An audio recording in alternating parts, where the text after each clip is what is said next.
Gusto mo bang magka-idea kung paano ang isang araw ng trabaho ko dito sa UK? Panoorin mo ang video na to.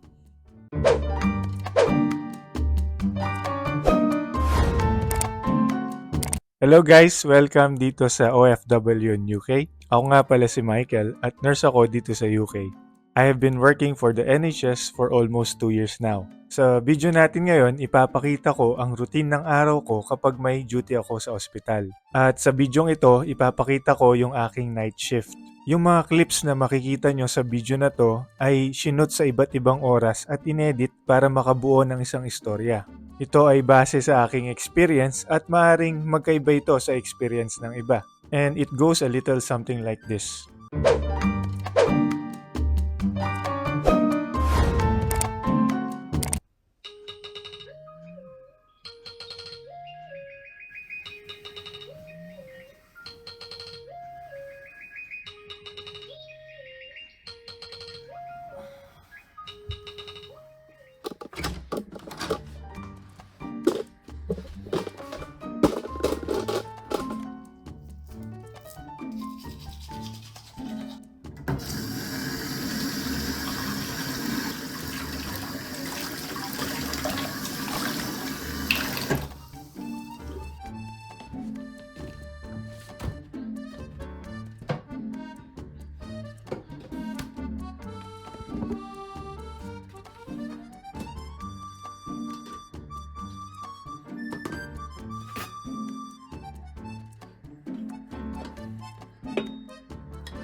Duty ka?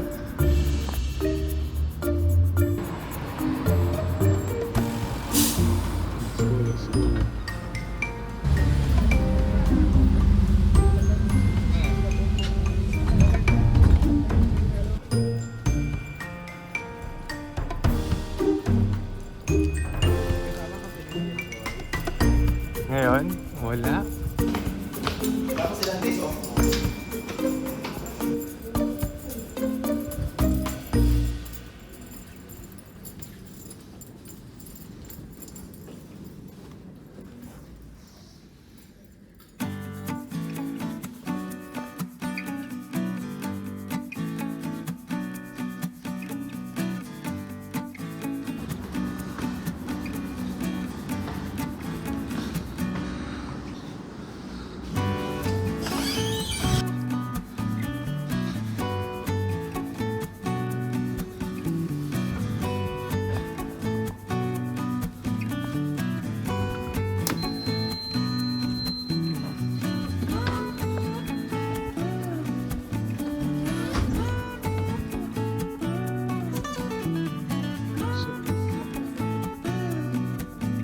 No, you.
akin ba yung rinigaluan Kaya ako yung mo din. kaya? Ano siya?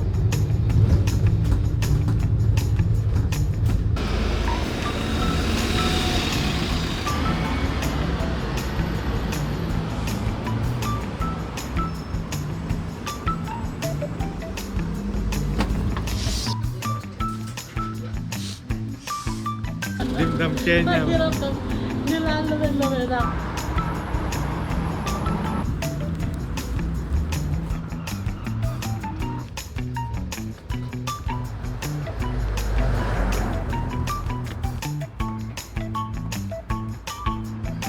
May boluda? Wala lavender?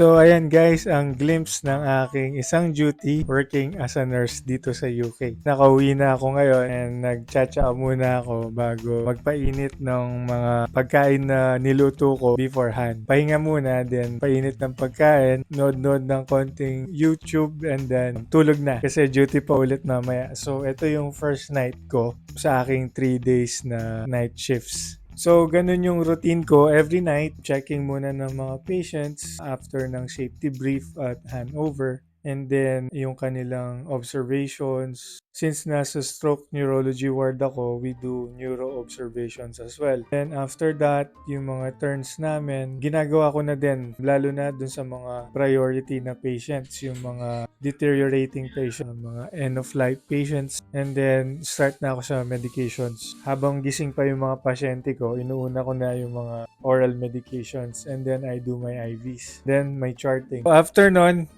waiting na hanggang umaga. Nagdadasal ako na walang mangyaring aberya. Like, walang mag-toxic na pasyente. Settled lang sila all through the night. Yun yung prayers ko talaga. Before I go to work, didiretso muna ako sa chapel. I go there to pray. Pinagpipray ko yung mga patients ko na maging maayos, maging safe yung duty ko at mag-glorify si Lord palagi sa lahat ng gagawin ko. And hopefully, nagkaroon kayo ng idea paano ang trabaho dito sa UK, especially dun sa mga nag-work sa hospital. Kung na-enjoy mo ang video na to, don't forget to like, subscribe, at i-share mo na rin yung video na to para malaman ng iba. See you again sa ating next vlog dito lang sa OFW in UK. Bye!